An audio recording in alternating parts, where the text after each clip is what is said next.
చేస్తా ఉన్నాను. ఉమ్, ఎందుకంటే వార్డు మెంబర్గా కూడా గెలవలేనటువంటి వాడు, వేలి మీద జగన్మోహన్ రెడ్డి ఈక కూడా పీకలేనటువంటి వాడు పవన్ కళ్యాణ్ అని చెప్పి రోజా ఇలాంటి వాళ్ళు ఇష్టం వచ్చినటువంటి మాట్లాడినటువంటి పరిస్థితుల్లో ఒక ఉప ముఖ్యమంత్రిగా కీలకమైనటువంటి పాత్ర పోషిస్తున్నటువంటి పవన్ కళ్యాణ్ గారి పార్టీ ఉమ్, 12 సంవత్సరాల్లో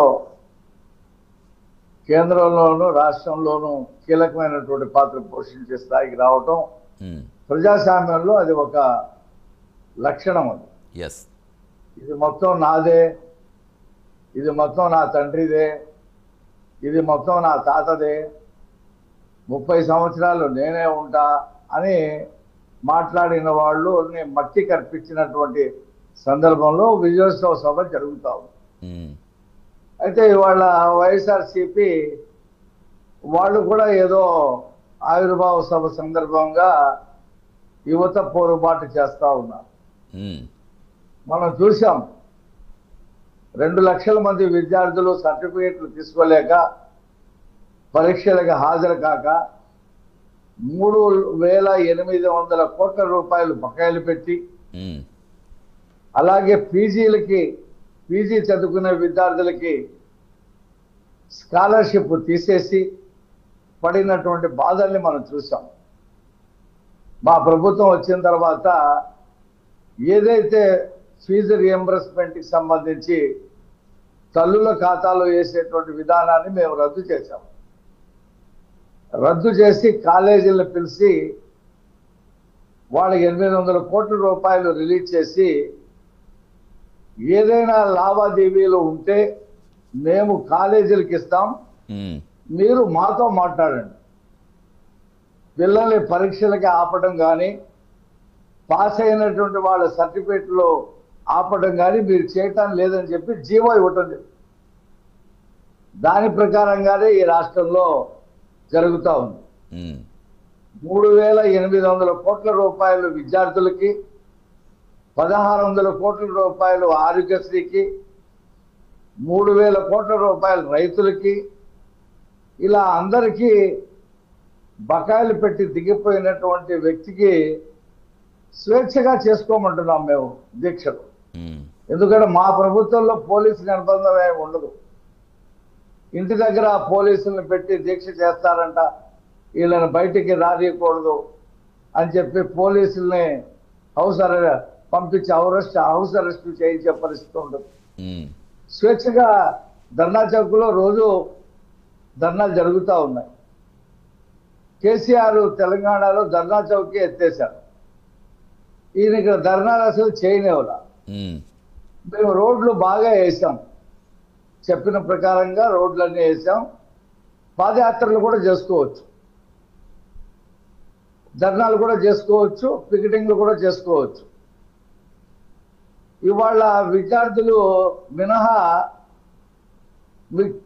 మిగతా వాళ్ళు ఈ ధర్నాల్లో పాల్గొంటారు.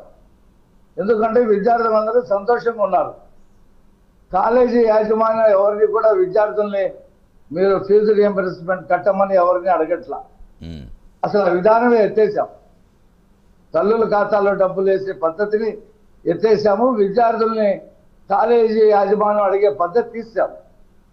కాలేజీ యాజమాన్యం కానీ వాళ్ళు మేనేజ్మెంట్ కానీ అది ప్రభుత్వంతో లోకేష్ గారితో మాట్లాడతారు, ఉమ్, లోకేష్ గారు వాళ్ళతో మాట్లాడతారు.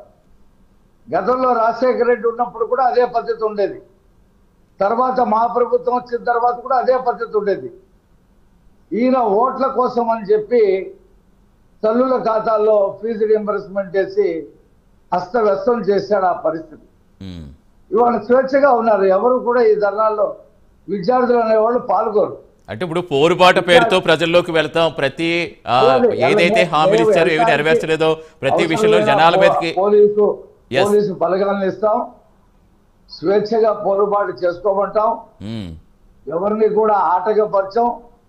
మీరు ఇవాళ చూడండి, ఆ పోరుబాటులో విద్యార్థులు మినహా మిగతా వాళ్ళందరూ పాల్గొంటారు. ఎందుకంటే విద్యార్థులు కాలేజీలకు వెళ్తారు. కాలేజీల్లో ఎవరు కూడా విద్యార్థుల్ని కాలేజీ యాజమాన్యం ఆపినటువంటి పరిస్థితి లేదు ఈ ప్రభుత్వం వచ్చిన తర్వాత. అది ఆ జీవో కాపీ కూడా మీకు పంపించమంటే పంపిస్తాం. మేము ఆ విడతల వారీగా మీకు రావాల్సినటువంటి బకాయిలు మేము మీకు ఇస్తామని ప్రభుత్వం హామీ ఇచ్చింది. అలాగే హాస్పిటల్స్ కూడా 1600 కోట్ల రూపాయలు చెల్లించి వాళ్ళతో కూడా మాట్లాడటం జరిగింది. మెరుగైనటువంటి పద్ధతుల్ని తీసుకురావడానికి మా ప్రభుత్వం ప్రయత్నం చేస్తా ఉంది. కాబట్టి కార్పొరేటర్కి ఎక్కువ, ఎమ్మెల్యేకి తక్కువ అని చెప్పి మాట్లాడినటువంటి జగన్మోహన్ రెడ్డి దాని మీద బ్రహ్మాండమైనటువంటి విమర్శ ఎదుర్కొన్నాడు.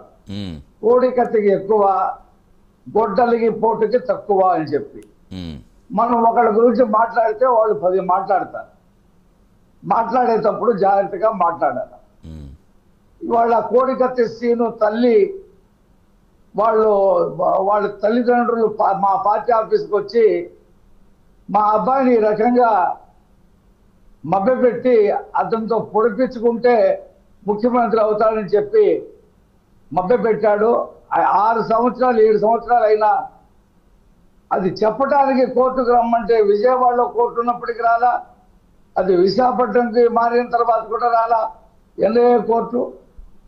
మేము బతకడానికి మాకు తిండి కూడా లేదు చేస్తున్నామని చెప్పేసి ఆ మోసాన్ని వివరించడం జరిగింది. ఆ లాయర్ సలీం కూడా వచ్చి మాట్లాడటం జరిగింది.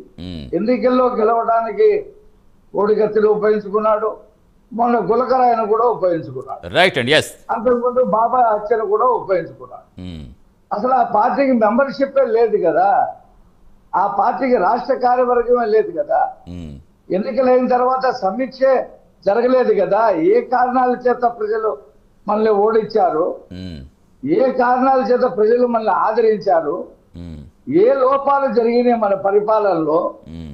మనం 740 హామీలు ఇచ్చాము, అందులో ఎన్ని అమలు చేద్దాం. నవరత్నాల్లో సంపూర్ణ మద్యపాన నిషేధం ఉన్నాం, వారం రోజుల్లో సిపిఎస్ అన్నాం. ఇవన్నీ మనం చేశామా లేదా అని ప్రజలు ఇవన్నీ సమీక్ష లేకుండా పొరపాటు కాదు, మన రైతు మాట చేశారు. 6 నెలలైనా సరే రైతులు ధాన్యం ఇస్తే డబ్బులు ఇవ్వాలా, కనీసం గోనె సంచులు ఇవ్వాలా, ధాన్యం తడిసిపోకుండా ఉంటారు, టార్పాలిన్స్ ఇవ్వలేనటువంటి ప్రభుత్వం. అలాగే ఇన్సూరెన్స్ కట్టలేదు, ఇన్సూరెన్స్ డబ్బులు రానటువంటి పరిస్థితి. కాబట్టి స్వేచ్ఛగా వాళ్ళు మా ప్రభుత్వ విధానాల మీద మాట్లాడవచ్చు. మొన్న శాసన మండలి ఎన్నికల్లో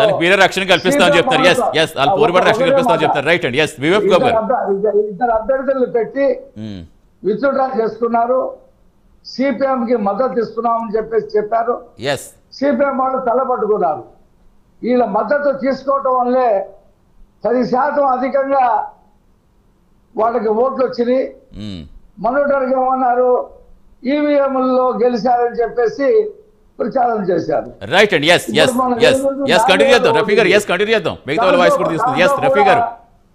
ప్రజలు మాకు మద్దతు ఇచ్చారు. మా విధానాల్ని మేము చెప్తుంది ఒక్కొక్కటి ఇంప్లిమెంటేషన్ చేసుకొని వస్తాం. రేపు జూన్ లోపల అన్నదాత సుఖీభావ ఇస్తాం. ఎంతమంది పిల్లలు ఉంటే అంతమంది పిల్లలకి అమ్మఒడి 15,000 రూపాయలు ఇస్తాం. ఆర్టీసీ బస్సుల్లో ఫ్రీ ఇస్తాం. ఉద్యోగ కల్పన చేస్తాం. 6 లక్షల కోట్ల రూపాయలు పెట్టుబడులు తెచ్చాం, ఉద్యోగ కల్పన చేస్తాం.